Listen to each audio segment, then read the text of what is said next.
Give this video a like and subscribe.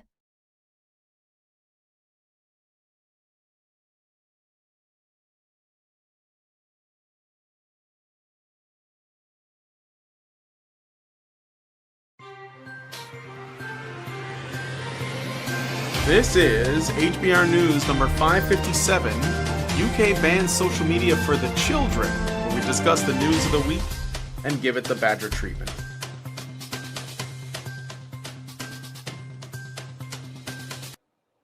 Hello, everybody, and welcome back to Honey Badger Radio. My name is, let me start all over.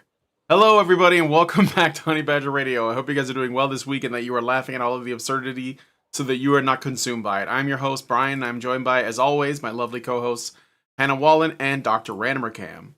I hope that's my name. I think it still is, but I haven't checked the latest data. Let me ask Brock.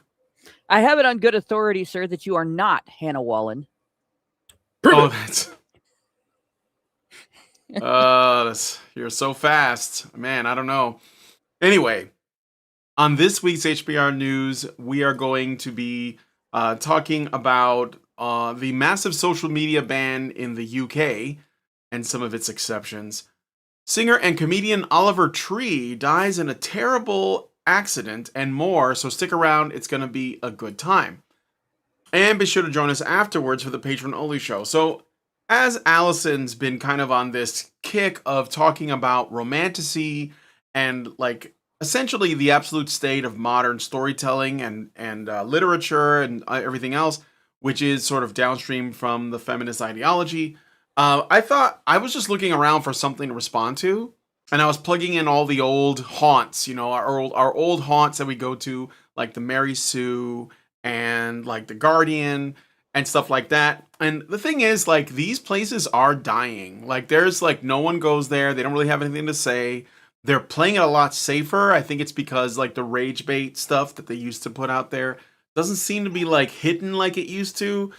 That doesn't mean that they don't believe what they believe. But when I went to Jezebel, which I was like, does this even still exist? Because it was part of that whole AV club and, those other sites. So the Root, Gizmodo, I think it was. Yeah, Jezebel was part of that.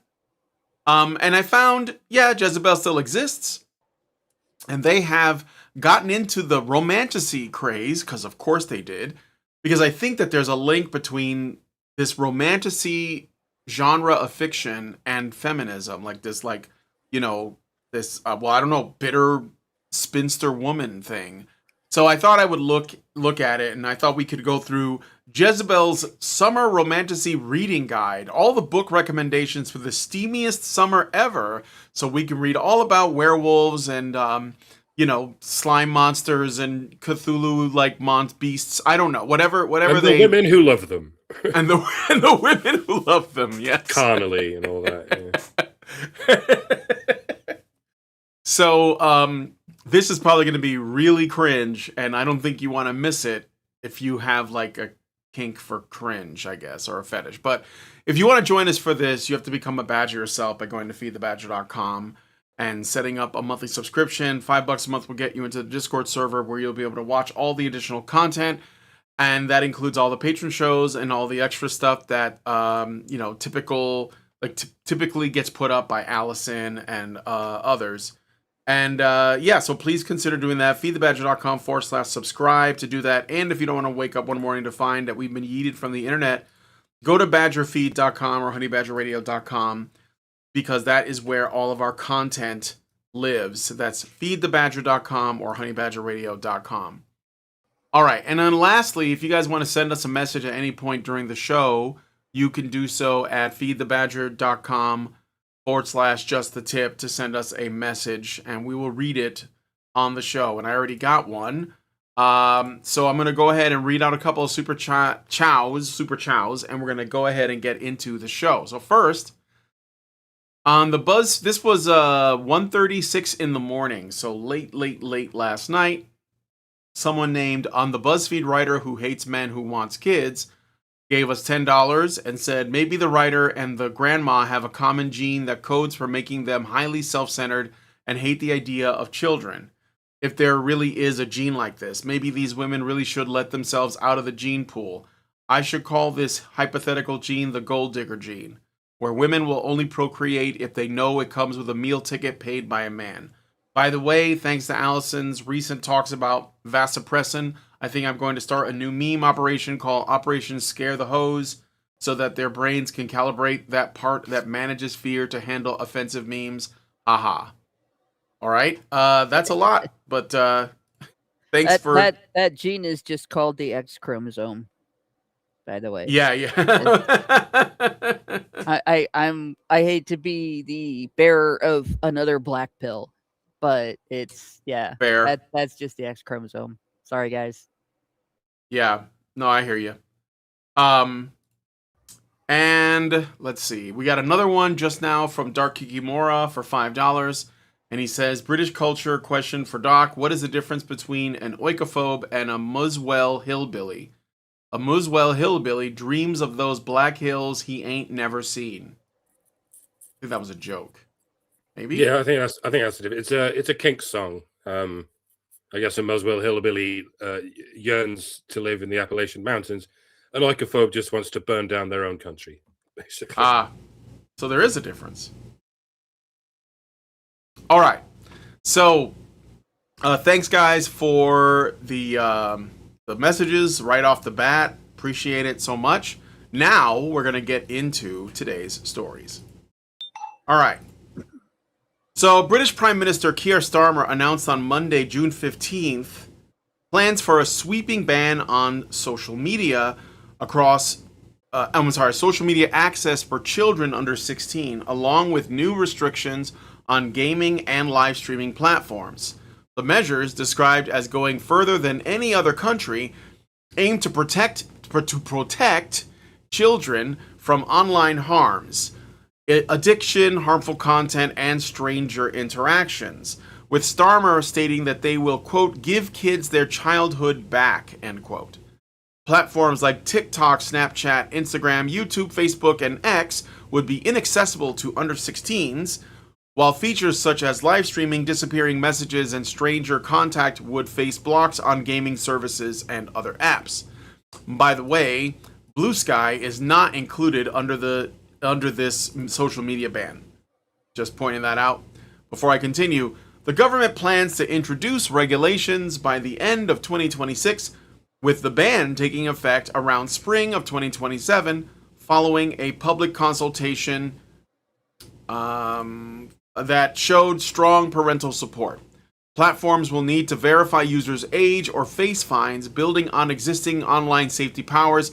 Messaging apps like WhatsApp are not fully banned, and Roblox is expected to see feature restrictions rather than a total prohibition. The announcement has sparked mixed reactions, with praise for child protection efforts, but concerns about enforcement challenges and impacts on teens. And I have like a clip here that I wanted to share of him giving the announcement. Let me see if I can find it in my files here. I do have it. I just need a moment to find it here. Where is it? You're going to make me punch my screen, aren't you? What? I cannot be held responsible if I punch my screen to death while this is playing. Yeah, I cannot fucking stand this man. I get it.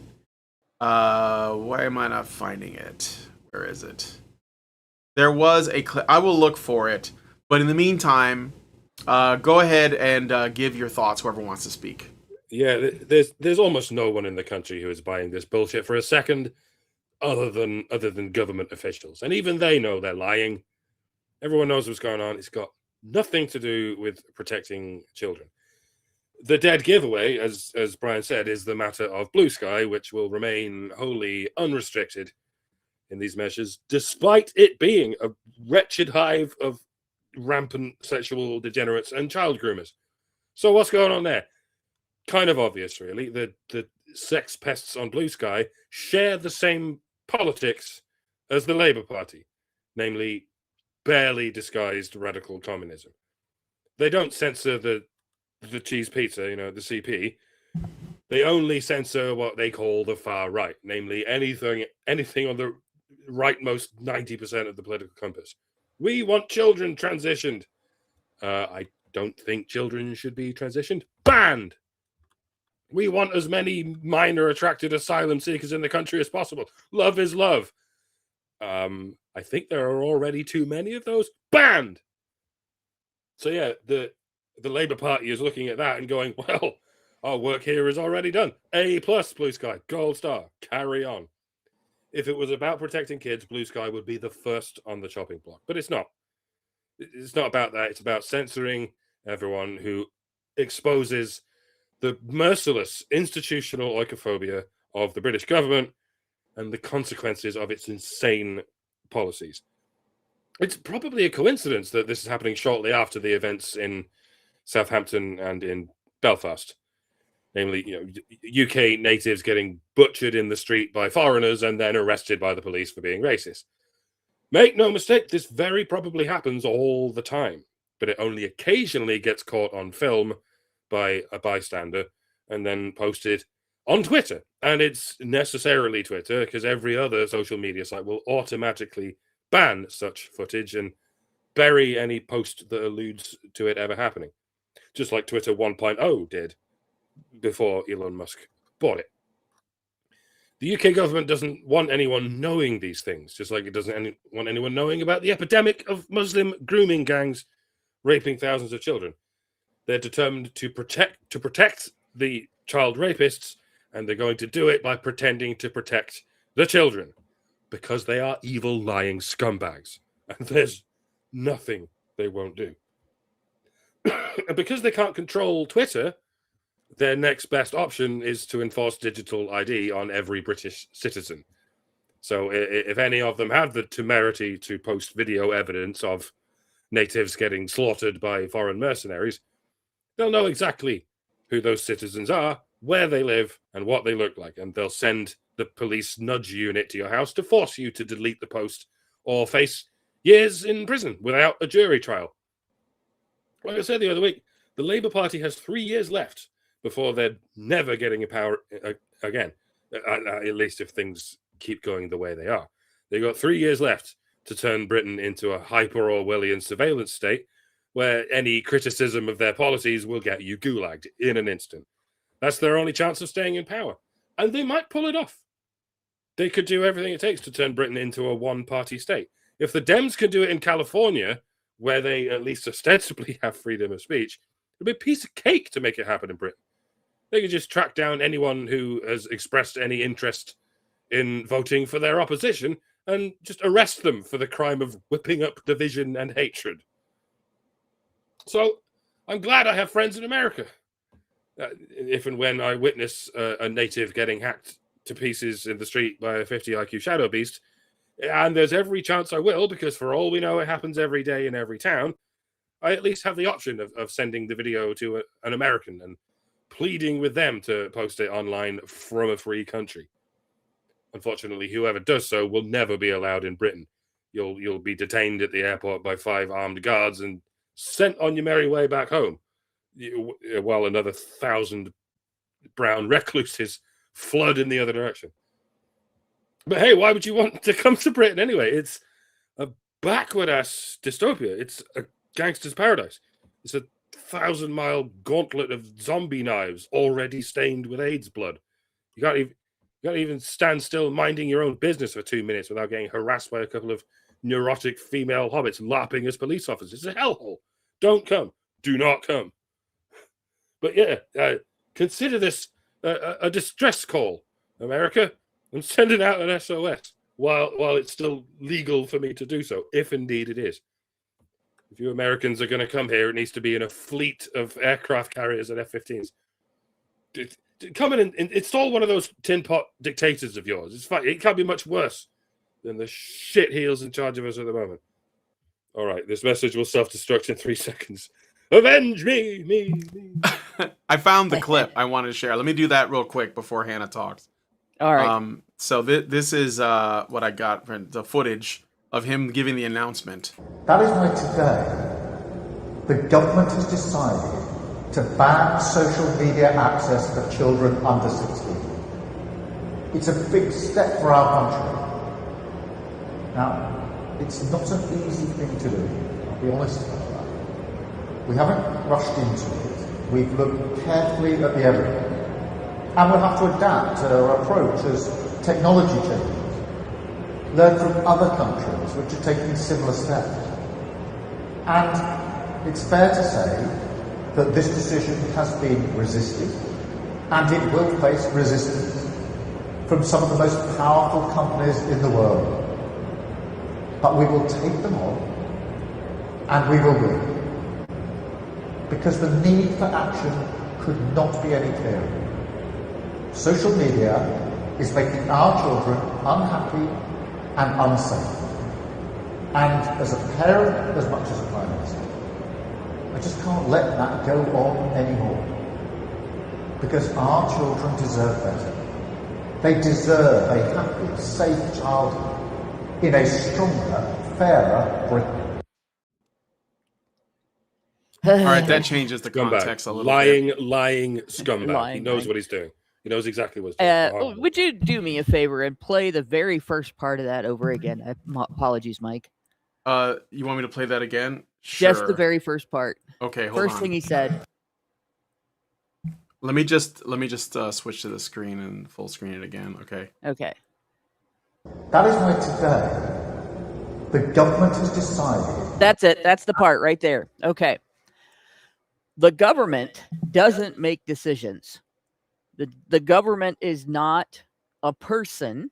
It doesn't have a brain. It's not even a thing. It's a concept, right? That's kind of like saying this idea has made a decision, right?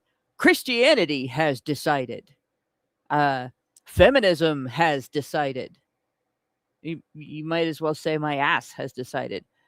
The government didn't decide. The people, the oligarchs who want control over the people of Europe, who want to introduce social credit and not just digital ID, but 15-minute cities and the whole shebang. Everything that is in, what was it, the 2030 plan or whatever it was. They have decided to funnel the children of Britain into pedophile heaven in order to avoid allowing free speech. But they're not doing it to avoid allowing free speech. They're doing it to make you give up your anonymity online.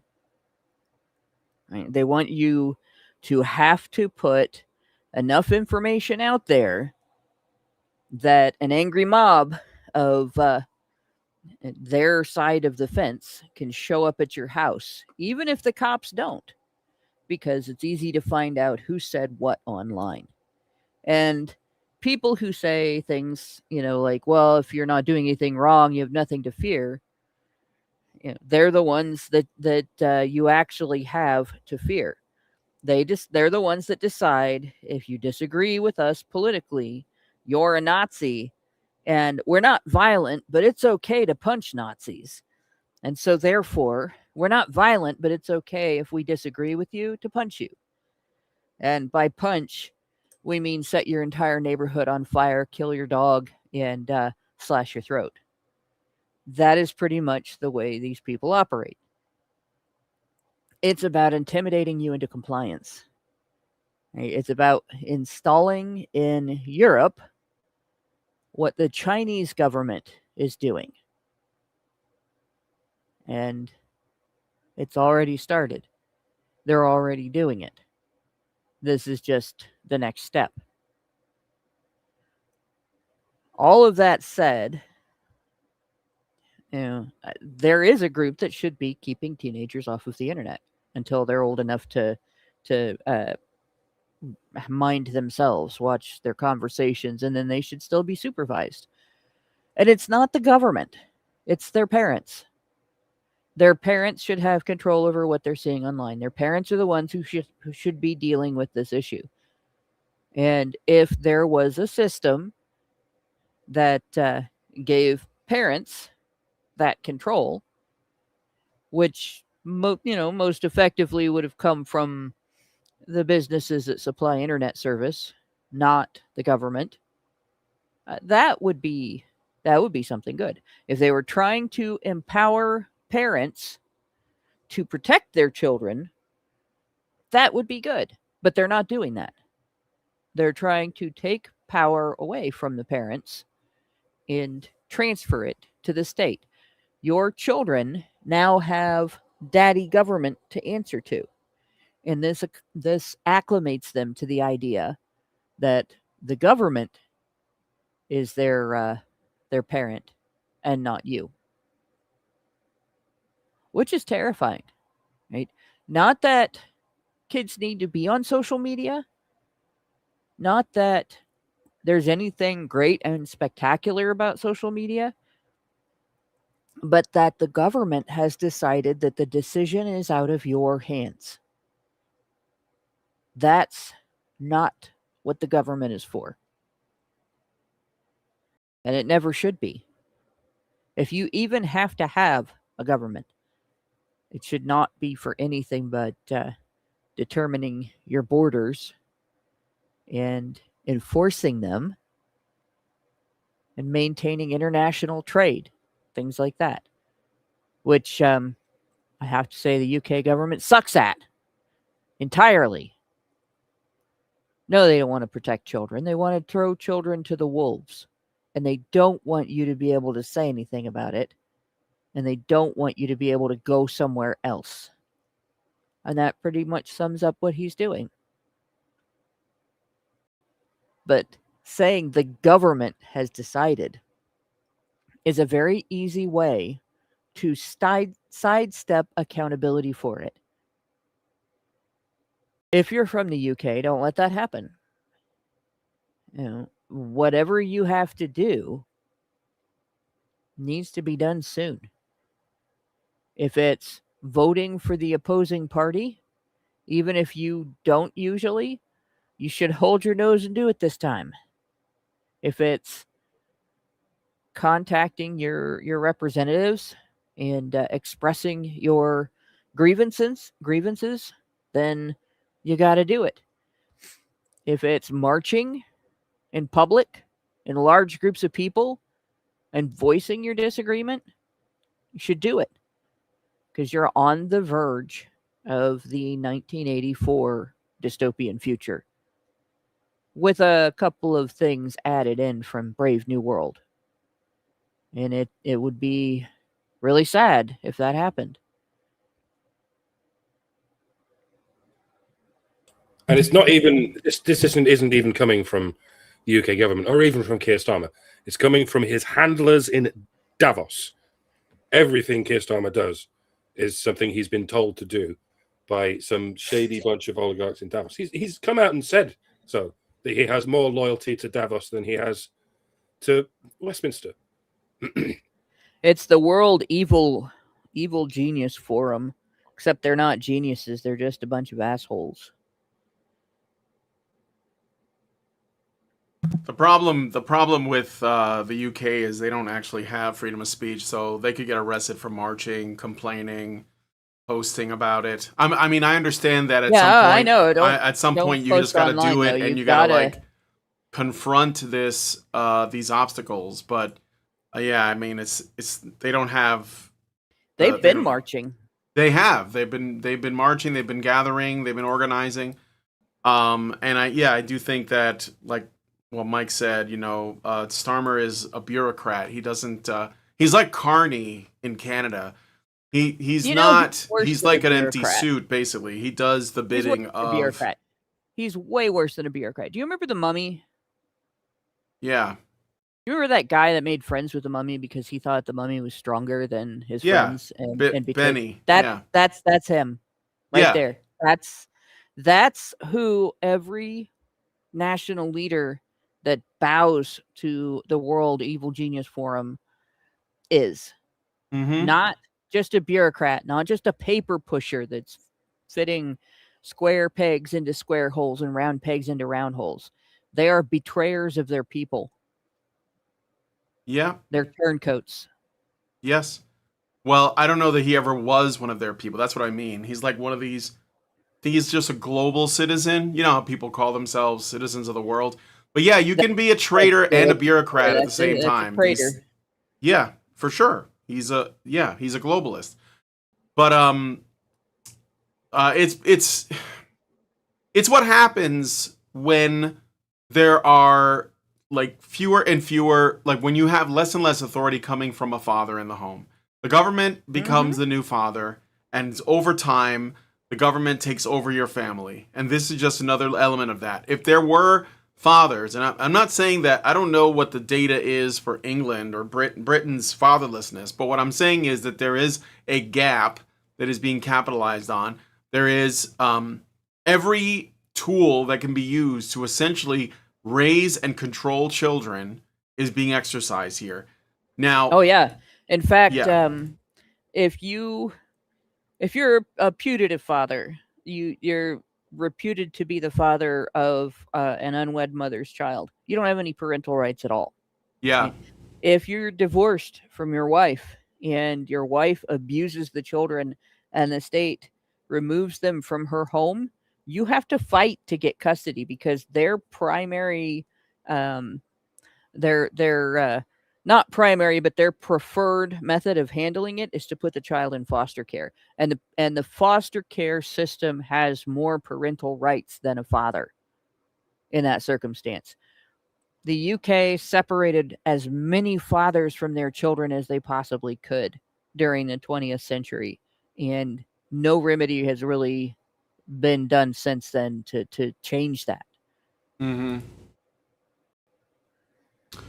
Well, let us know what you guys think about this one in the comments. I guess we'll see like where things go from here. Let me see if there's any super chows or anything like that. No, nothing yet.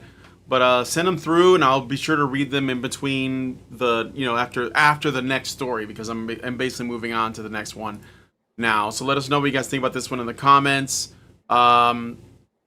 Just hang in there, my British friends. I don't know. Do what you can. That's all I'll say. Just don't put yourself at too much risk. Okay.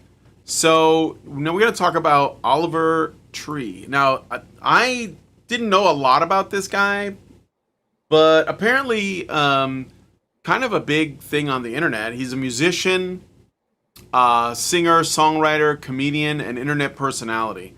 And he put out this video. I want to share this video as like the primer. I have a few clips because he's basically a big internet guy.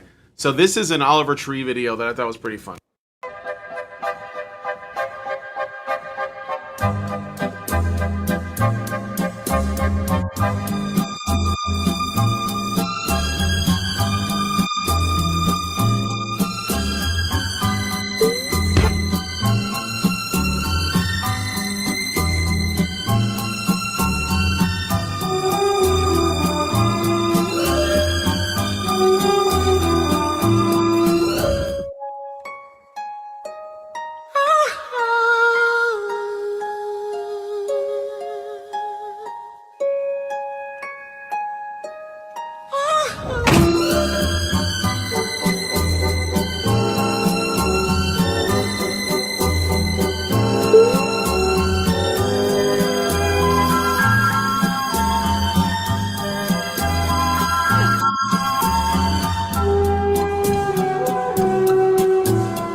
Wait. I got another one. I think this is what the first thing I ever saw him do, and then I'm gonna do the read the write up. I think. But this is the first thing I saw him in, and I was like, "Who the hell is this weird looking dude?" But this is him on Ethan Klein's show, and I thought this was pretty great too. Oh, there's no you guys can't hear anything. Can't hear it. Yeah, you got to be able to hear it. It's important. There we go. All right. Better than any of your videos. Yeah, that's for sure. I mean, wait, what is the biggest YouTube video you ever dropped? Was it Vape Nation? Yeah. Back when you were like still kind of culturally relevant. Yeah. Well, it was cool because you used to make stuff, and now you just critique stuff, and there's a big difference between people like me and people like you. Yeah. What happened? Yeah, I think everyone that's your fan wants to know, where did it all go wrong? I think people are pretty happy. I don't think so. I think a lot of people, I mean, if you look at the cultural relevance and contributions, I mean, you were contributing, and now you're just kind of coming after people. You're like a leech. Yeah. Well, here's where it is. Was it the money? Or was it the fame? It, Funny if you just answered the questions. what do you want me to say? What do you want I want me you to to say? tell me why you stopped making things. Oh, yeah, so... Okay, well, first of all, let me remind you, this is my fucking show. Yeah, well, it sucked. It's doing... Dang, he just completely roasted him. He's- There's nothing left there but a couple of ashes. Yes. So, okay. I got one more clip to share after my write up here, but Oliver Tree, who we just looked at here, the eccentric American singer-songwriter, comedian, and internet personality known for viral hits like Alien Boy, Life Goes On, and Hurt, has died at the age of 32. He was one of 6 people killed when 2 helicopters collided mid-air over Rio de Janeiro's western zone on Sunday morning. Tree was on a world tour at the time. One helicopter crashed into a car dealership parking lot, sparking a fire that damaged around 20 vehicles. All aboard both aircraft perished, with no survivors. He actually joked on a video about dying in a helicopter accident, by the way, which is really strange. Brazilian authorities and international media confirmed Tree was on the passenger manifest of one of the helicopters, alongside others, including an Argentine YouTuber and production team members. Tributes have poured in from artists like ex-girlfriend Melanie Martinez, Bebe Rexha, Logan Paul, and fans who highlighted his surreal genre-blending style and cult following built through TikTok and unique visuals. His family has requested privacy while aviation officials investigate factors like visibility or air traffic. The news has sparked widespread mourning and renewed discussions about his unfiltered creativity and mental health-themed lyrics. By the way, it is Men's Mental Health Month too, which is another thing that I thought was really interesting, because this guy has been he's very like, well, I'll just say he's pro-meritocracy. I won't speak to his politics. It's sort of irrelevant. But I do want to show one more thing, and this is a little bit in the, let's say potentially conspiracy-oriented, because getting like into a mid-air helicopter collision seems like just really strange.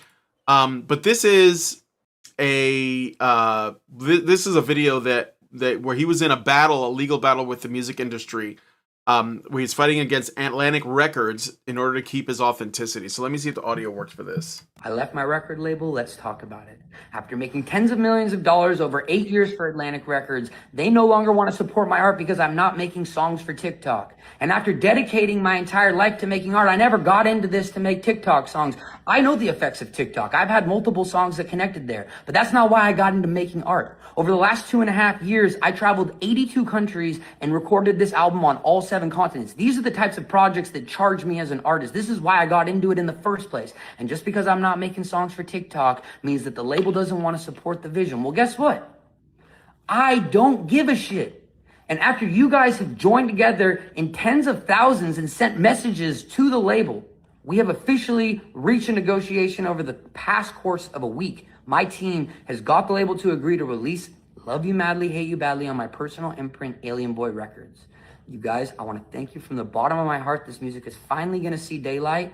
So support your local indie artists and go pre-order my album. April 24th is the official date. I love you all. All right. So I personally, like I said, seen this guy around a little bit, didn't know much about him, but everyone's talking about it. So I don't know, maybe you guys in the chat know, maybe Mike or Hannah are aware, but the floor is y'all's. Yeah, I'm not gonna lie, I had never heard of this chap until yesterday when the news of his death came in, and I even had a hard time finding quotes from him because he was only 32. He didn't have a sort of lifetime of quotes to accumulate, and he hasn't been included on the sites I usually get my quotes from because I guess no one was expecting him to die, so I had to do quite a bit of scouring to find anything. Here's one. As the seasons keep on changing, life goes on and on and on and on. Whoops, probably not appropriate. Oh, here we go. No matter how strange you look, no matter how ugly you feel, you are beautiful. Life is sweet like a pineapple pizza. Apparently that was one of the last things he said before he died, and boy, that's That's playing with some fire right there. If God is Italian, that's that'll be why you got struck down there, Ollie. Sorry, trying to be lighthearted here. Here's another one.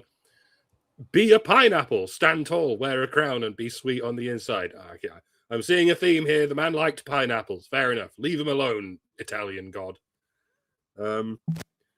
Here's one. To remain grounded, do not let others define you. Remember who you are and urge them to focus on what you stand for and avoid seeking validation from others. We are constantly changing and evolving and growing, and people don't resonate with that version of you at that moment. End quote. All right, yeah, it's decently poignant. Pretty standard feel-good stuff. That'll do. Quite a long one here. I don't believe that any of the wealth or the things that get made from it is mine. So when I die, my will is set up that when I pass, my family, no one's going to get a penny. I'll get my kids through college. That's the agreement. But there's not going to be a silver spoon. The idea is when I die, all the money is going back to artists. But there's room for other money because when I die, my art will have residual value and will probably be worth more than it is now. People will finally appreciate my stupid expletive videos and my expletive songs. That's when people appreciate you, when you're not there anymore. Sounds like someone who wasn't expecting to die quite so soon. Evidently, he was at least expecting to have college-age children by the time he did pass on. As far as we know, he didn't have any children. Tragedy on top of tragedy. Maybe if he did have children, he might have changed his mind about a few things. Maybe he wouldn't have gone gallivanting around in a helicopter, which is notoriously not the safest of vehicles. It goes to show you, folks, if you have any intention of having kids, you should probably have them as early in life as you can. Actualize yourself as far as you can, because you never know what's going to go down. But hell, nowadays 32 is pretty close to the average age to start a family. Yep. I guess it just kind of sucks that this happened. Yeah, not much else to say, really. Rip. Well, Hannah. Yeah, that is kind of heartbreaking to learn about this guy and then learn that he died. I didn't even get a chance to read the stories before the show this week, so that was actually a real-time shocker.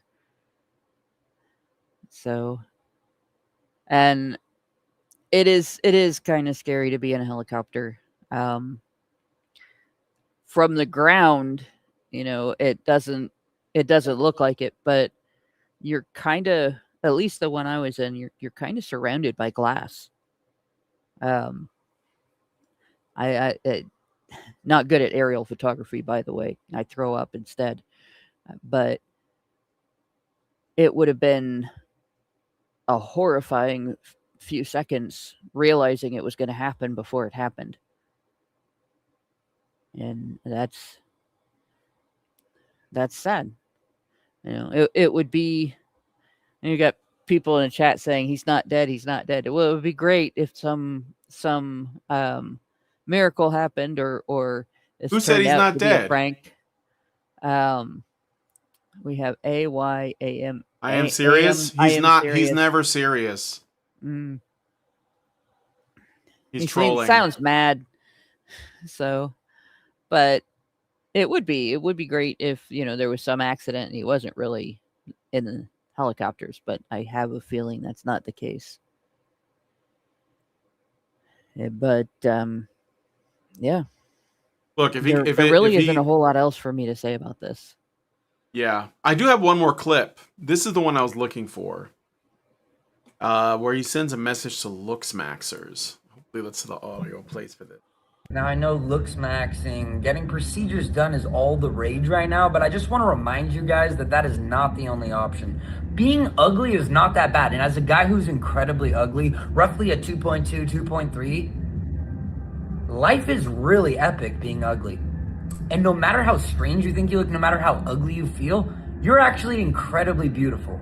You are actually perfect as you are. There's always gonna be one more thing you want to change. Oh my God, I'm getting older, I'm getting wrinkles. Who cares? That's building character. That's what makes me me. That's the part of myself that adds value because I am one of a kind. I don't look like everybody else. That is beautiful. Just learning to love yourself is the job.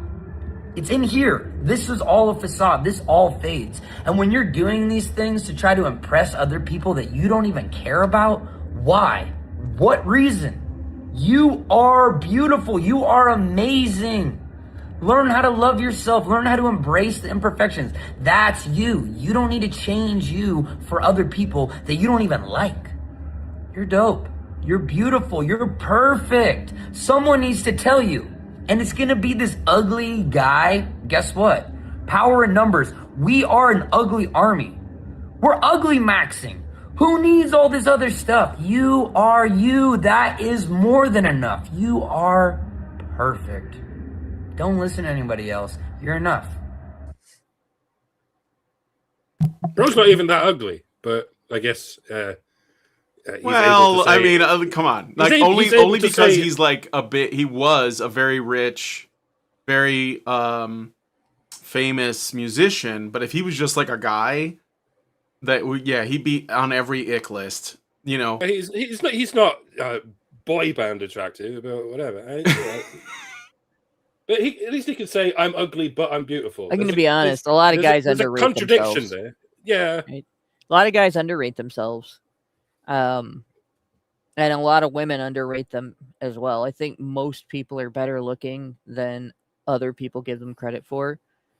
But especially like guys like that, you see all your own flaws and they look worse to you in the mirror than they do, to anybody else. But yeah, but again, he was talking about looksmaxing, which is it's something that men are doing, not women. I know. So he's trying to give those men men a pep talk, right? Because that I think that I was gonna say I think that the thing he was doing wasn't because he finds himself under attractive. I think that the thing he was doing was that he's worried about other men. Which is a pretty nice. Yeah, that's what exactly. Approach. Yeah, he didn't have to say anything about that.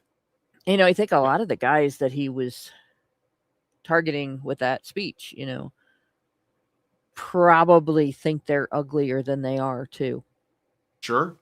In fact, probably some of them are perfectly normal looking guys.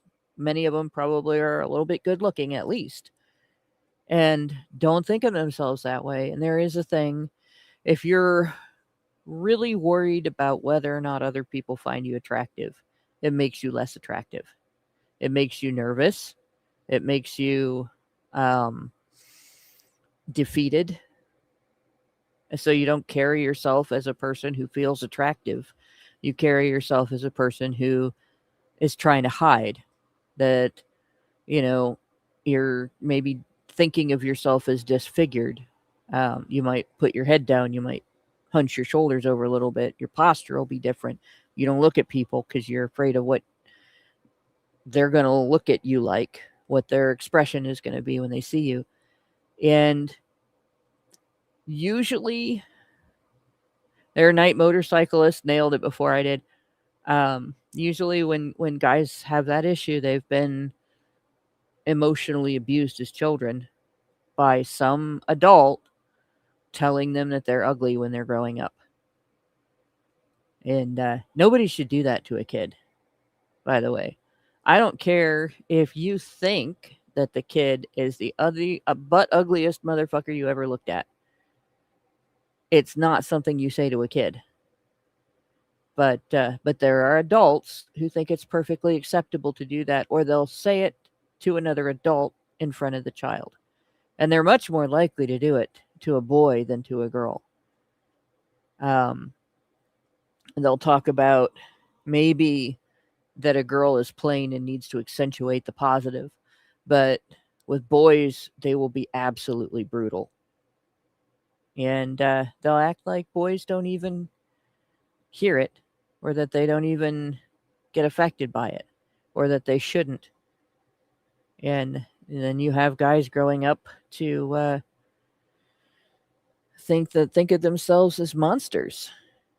The guy that thinks he looks like Quasimodo when, he's just a regular guy with a regular face that doesn't look any worse or, any different than anybody else. So it is really good for a guy to say what he said. Yeah. Even telling them that he's ugly too, because when you look at him, you can paint how you feel about men on a face like his face. He's got a very normal masculine face. And so women that hate him and hate men would look at him and say, yeah, that guy's ugly. People who feel like most men look down on him, would look at him and be surprised that he's not doing it too, because it's what they would expect. And the minute that he says what he says, he goes from being the other side of the fence looking down on them to being, one of us. It does make a difference. That just makes it all the more sad that he's gone. He could have just said, "Don't smash your skull in with a hammer." Like, there's nothing less attractive than smashing your skull with a hammer out of vanity. That's true ugliness. It's the ugliness of the soul that's sort of just driven around narcissistic aesthetics. But he took it a lot deeper. He didn't even mention how retarded it is to smash your skull in with a hammer. Yeah. That's all I would have said. Or, use meth, looksmaxing. Microdosing meth and like fentanyl. Yeah. Like Don't he get me didn't go, started on he didn't have microdosing. to. He just basically, he just reminded them that, he warned them against from like the sort of like internet peer pressure. And I think that, I've been looking into, and I'm not going to like diverge too much because we're going to move on to the next story, but I've been looking into a lot of the ways that young men in particular are getting, are essentially abusing themselves because they want to be attractive. And this is a little unprecedented. And I'm not blaming the internet for this, but I do think that the internet has exacerbated it. So men are doing stuff. Their looksmaxing isn't like a fringe thing anymore. And there's a number of different ways that they're like trying to do it. It's not just like the hammer and the drugs and the trend. Well, there's also guys like, I go to the gym here I just came back from the gym today before I did the show. I go to the gym twice a week with Lindsay, and we spend about an hour there. And I will see young guys there. They look like they're in their late teens, and they're obviously like taking steroids. And this is a big problem. We've seen, if you look online, like they're not fit. There's guys that are very young that are doing a lot of steroids, and you worry because they're going to have heart problems, they're going to have fertility problems later on. And I think that the message that this guy's putting out, or he did with this short video, was something that we need more of, instead of the kind of like, potentially like more shaming language of like how you're going about this, because I mean, these guys might do permanent damage to themselves with this kind of stuff. And I don't think we should live in a society where guys have to do that to like, be, I don't know, appreciated or not feel unattractive or whatever. So yeah, I mean, like I think that it's definitely becoming a big problem, but I may address that at a future time. But anyway, that is a big problem. You're right. Yeah. And the steroid thing, I can't emphasize this enough. My brother-in-law passed away at the age of 35 years old from a heart attack. He had an enlarged heart, and he essentially had a blowout, like a tire, in the home, where he died on the floor, and his underage son found him. And yeah, he left behind about a half a dozen kids. and half of them are gone from car accidents.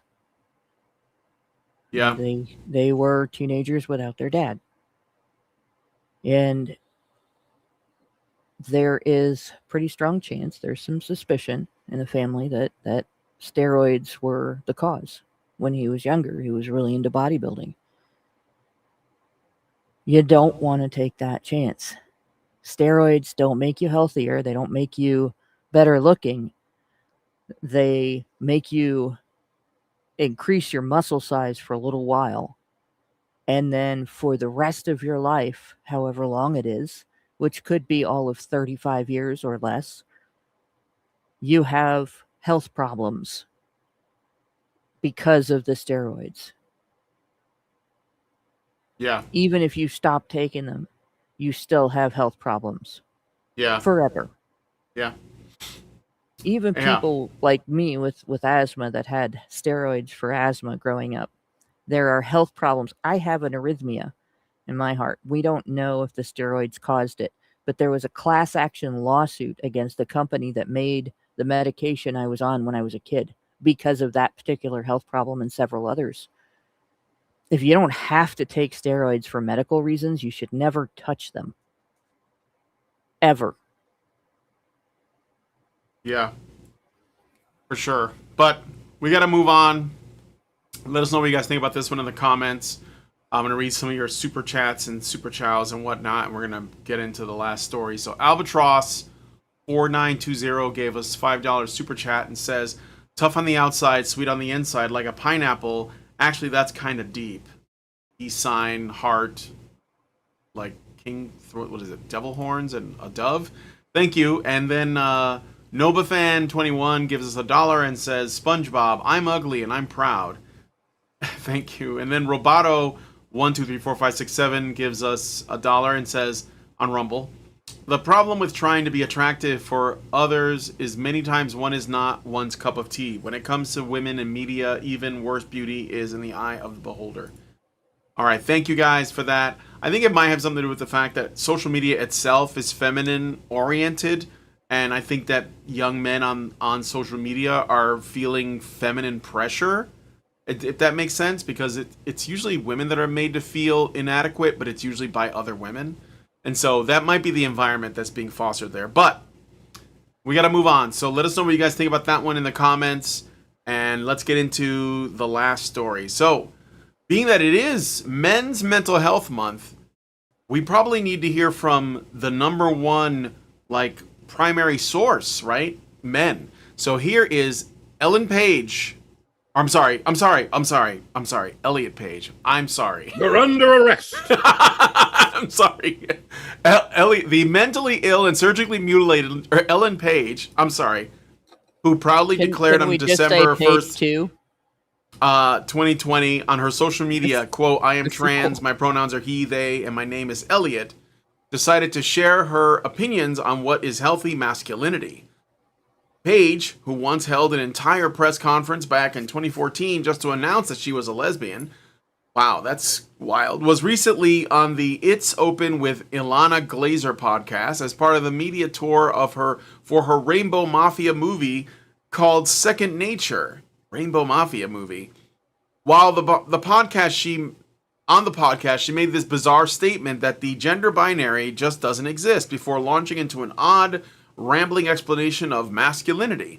And I have a clip here, so I'm just going to play the clip. Sorry, Mike. I know that you wrote down the quote, but I'd rather play the clip and just get it.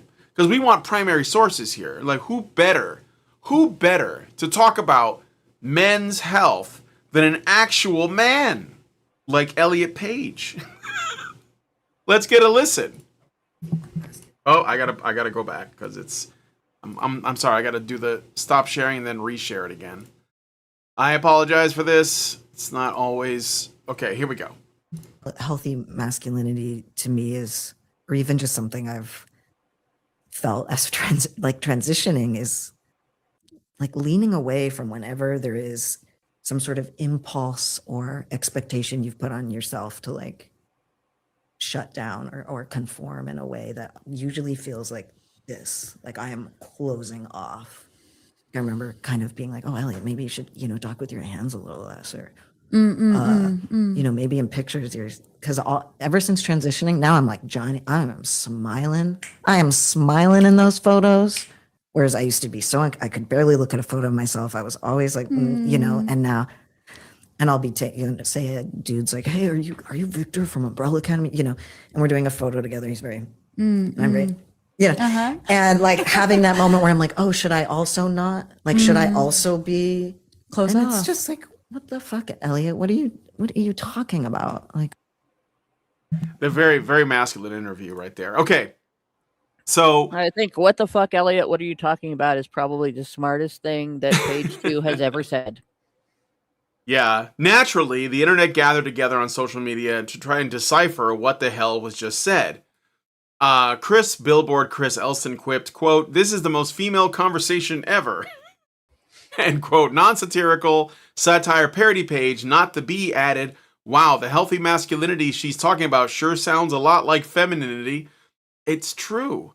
And finally, Rachel Wilson brought it home. Rachel Wilson, the wife of Andrew Wilson, by stating, quote, "It's so interesting that she embodies every female stereotype while trying to do her best impression of a man," end quote. But this for men's mental health. So guys, let's just like take a listen. All right? Shut up and listen to a man is speaking right now. Okay. Sorry. Go ahead. There was a quote you missed, or at least wasn't in that clip. Healthy masculinity is also just, doing what you can to be intentionally and mindfully not letting yourself get like swayed or twisted by the rules that I feel like end up like leading so many of the problems that we see are, do get inflicted by toxic masculinity, violence, and abuse, just general cruelty. Healthy masculinity could just mean a really good cry. Perfect. Perfect. I love how everyone's just given up calling her a he, or just never even extended that courtesy in the first place. Sorry. And now we're just not only are you not fooling anyone, love, you're barely even making an effort to like understand men, and it's starting to get rather insulting. The gender binary just doesn't exist. Now, how about that dang toxic masculinity? Am I right? There's no such thing as men, except when it comes to violence and abuse and cruelty. That's all very much a male thing. Is that what you're experiencing, Elliot? Well, I regret to inform you that you are experiencing these toxic thoughts of violence, abuse, and cruelty despite not being a man. It was always inside you. You just needed to believe in yourself. And to be honest, it's kind of hard to think of anything more violent, abusive, and cruel than telling people they were born in the wrong body so that you can have that body irreversibly mutilated. These are atrocities that were committed against you, Elliot, and the temptation, at least initially, is to feel sorry for you, as most people did when they heard you were doing this to yourself. The great double-edged irony in transgenderism is this: the men want to become women because they don't want to be seen as predators, and for that they are seen as predators. The women want to become men because they don't want to be seen as victims, and for that they're seen as victims. The more things change, the more they stay the same. That was proper clever what I just said. You see what it did there? Yeah, that was deep. About as deep as a pineapple. Yeah. I'm gonna go ahead and give Elliot what she wants. I'm not gonna treat her like a victim. I mean, she is a victim. Everyone who's been bamboozled into rejecting their own body is very much a victim of an extremely sick and twisted cult that history will struggle to believe was even real. But my sympathy, it can only go so far. Once you're in the cult and you're out here singing its praises, you are culpable for what it's doing. And frankly, I very rarely say this, but it's actually kind of offensive to be lecturing anyone on masculinity. You're not a man, Elliot. You have no idea what it's like to be a man because you have never been treated like a predator. And you likely never will. Because you're not just a woman, you're an emaciated waif of a woman. Everyone knows it, everyone can see it. And if you complain about how you are seen and how you are treated, you will be taken seriously. You have no idea what it's like to be a man. You know what? I said you'll likely never be treated like a predator, but here goes. I think you're a predator. You're a high-ranking archvile in a dark and sinister cult of body horror that preys on children and on insecure, vulnerable adults. I think you're full of shit, and that shit is spraying out of you like a fire hose, and it's doing a great deal of harm and no good whatsoever. But you live in a free country, so all I can do is ask as politely as possible that you stay away from children and stop filling their heads with this sick shit. Please and thank you. Beyond that, just go to your room and think about what you've done. And you don't get dessert. You won't even get your just desserts. You'll continue to live in a world of no consequence, like a ghost who floats through walls and briefly haunts the lives of real people. And having said that, please, for fuck's sake, don't kill yourself. That will only encourage others to do the same. And also, your life is still worth something, whatever, blah, blah, blah. You're all still God's children, no matter what. And by God, I mean nature.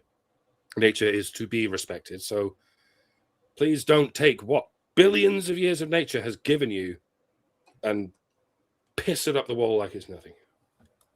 All right, message ends. Don't forget, we before go. Hannah gets in, toxic masculinity is a myth created by women to stop you from becoming Vegeta. So don't lose focus. Continue to work on it. Okay, Hannah, go ahead. Well, the funny part of that is it was made up by a trans woman during her experience of gender dysphoria. So Raymond Connell, right? a man experiencing gender dysphoria before transitioning decided that masculinity was a cage and described it as such. And feminists ran with it and have gone with it ever since.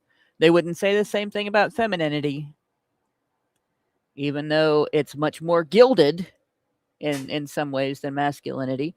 But they did want to inflict that on men.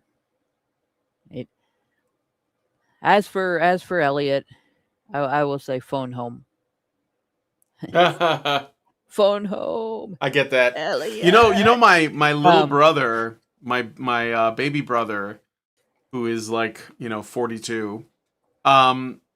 His name is Elliot, and I named him because my mom took me when I was really little, like I don't know, like 9 years old, to see E.T. in the theater, and she was pregnant with Elliot, and I'm the one who said, "Why don't you name him Elliot?" And she did. So I named my brother after the kid from E.T. And whenever I hear about Elliot Page, I think of my brother Elliot, who probably hates the fact he has the same name as her. But anyway, it's just interesting, the ET reference. It all comes back full circle. I'm not going to try to tell men what healthy masculinity is, because how the fuck would I know? All I know is what I've observed about the men who look happy and who look the most comfortable with themselves. And the one thing that they all have in common is they do give a rat's ass and they do give a fuck, even a flying fuck, but they reserve those rat's asses and those flying fucks for things that are really important and not bullshit like this. Like somebody trying to tell them how to be a man, or somebody trying to tell them you have to use my pronouns, or somebody trying to tell them, well, you're ugly, and therefore you don't deserve to be treated like a human being. They give no fucks about things like that. They pay attention to what is going to help them meet their goals in life, and they keep people around them that are fun and friendly, and who don't betray them and treat them like shit. And that's pretty much the formula. If they want something, they work for it. And if they don't want to work for something, they make peace with not having it. And those are the men that seem the happiest among the men that I know. Not the men that sit around endlessly just trying to decide how they feel about things, how much like women they have to be, how to fit their whole existence into the strange maze of contradictory ideas that the woke ideology seems to be made up of. Right? They just live their lives with their feet forward and their heads facing the same direction. I guess that's the best way to put it. Yep. All right. Well, I think that's it. We basically got through the story, so let me look at some super chats and super chows. And then I think we're going to head into the patron show to look at what's going on with the romantasy community here. The feminist romantasy community, but I repeat myself, I think that there's a lot of overlap, which I think is kind of fascinating. But first, let's see. What do we got here? Let me just make sure I didn't miss any super chats.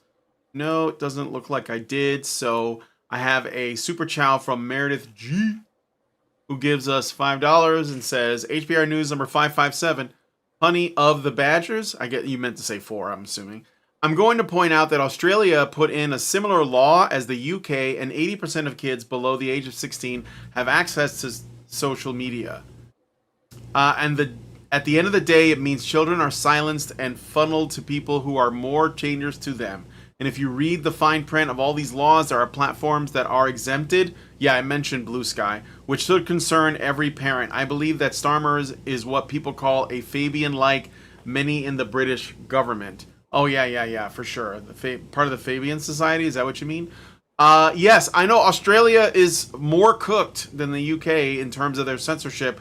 I mean, as somebody who's been following Gamergate news and that kind of thing, Australia is like very good at the banning. They're very, very big at the banning thing. They do that a lot. But thank you, Meredith. Okay, Roboto123456 gives us $1 and says, her pronouns is he, him, not ma'am. Viva la revolution. Kidding, but if Elliot Page is new masculinity, we may be in trouble. Well, she's gonna get promoted. I don't know that she's quite at like Pedro Pascal levels, though. He's kind of the new man, according to Hollywood. Nobody pays attention. Like, nobody cares. So it's sort of irrelevant. But yes, there is an attempt. There is a push from the top down, from the cathedral, to like convince people of what men are supposed to be, to define masculinity, to control it. And the irony is the most masculine thing you can do as a man is reject it. Say no. That's it. That's all it takes. And so I hope that you guys will not let these people ruffle your feathers. But thank you for the super chats and super chows. Now we're going to go into the patron show, and we're going to be looking at this article from Jezebel about the Summer Romantasy Reading Guide, which I'm going to have to brace myself for. But y'all are going to torture me, aren't you?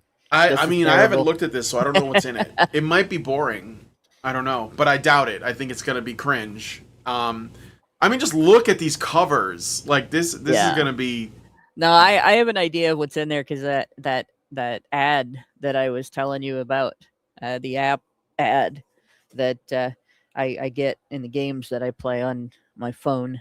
It just, for the listener, if you ever wanted to be a fly on the wall, it's going to be this show, because I'm probably going to throw up. Yeah, I think, as an aside, I'm guessing, now that I think about it, okay, Jezebel is making an article on romantasy. I'm starting to think now that romantasy is a genre that exists because feminists want more women writing romance. And so they only support romance written by women. and women are perverts and they write Well, this stuff. No, because that's of the part some of of the it, most popular but there's romantic also novels were written by men, but they're there's not a they're not genre. like this, you know. There's a genre of games that some of this came out of, and what it shows really is that women can't enjoy anything without sexualizing it. Yeah. Yeah, because they're gooners. They need to Yep. be bonked. But anyway, we're gonna be looking at this at the Patron show. It's just it's not even a theory. It's like a hypothesis. I'm proposing this, but I'll look into it at some point. But I'm starting to think that maybe that's why this genre is as it is, because it's female dominated, but not just female dominated, but like a certain kind of woman, like a certain kind of woman, a certain kind of mindset that creates this, and it happens to be like really a strong overlap between women who hold like say a fourth wave or third wave feminist mindset. Because I know that like everybody is feminist these days, basically to some degree, but I think that there's like, you know, there's people that are further along. Let's say they're closer to the end of history, whatever. They're further into the revolution, and I think that they have this kind of mindset. And here's another thing too, that'll boil your noodle. There's a lot of overlap between that mindset and the radical Islamist mindset as well. But I'll let that one sit. You guys can think about it. But in the meantime, we're gonna go into the Patron show. If you want to join us, again, that's feedthebadger.com/subscribe to become a member. Hopefully, I'll see you guys in the Discord server, and you'll be able to watch the additional content with us. But with that said, I want to thank Mike J for helping me with the write-ups. I want to thank Hannah and Mike, Dr. Ranrick and Mike, for giving us their thoughts and the feedback, and adding to this conversation about this week's news stories. And I want to thank you guys most of all for joining us on the show and hanging out with us while we shared this cringe so that we weren't doing it by ourselves. So thank you guys so much for coming on and checking this out with us. If you guys like this video, please hit like, subscribe if you're not already subscribed, hit the bell for notifications, leave us a comment, let us know what you guys think about what we talked about in the show today, and share the video because sharing is caring. Thank you guys so much for coming on this episode of HBR News, and we will see you next Tuesday. Word. Men's rights activists are machines, dude. Okay? They are literal machines. They are talking point machines. They are impossible to fucking deal with, especially if you have like a couple dudes who have good memory on top of that too. Holy shit, you're fucked.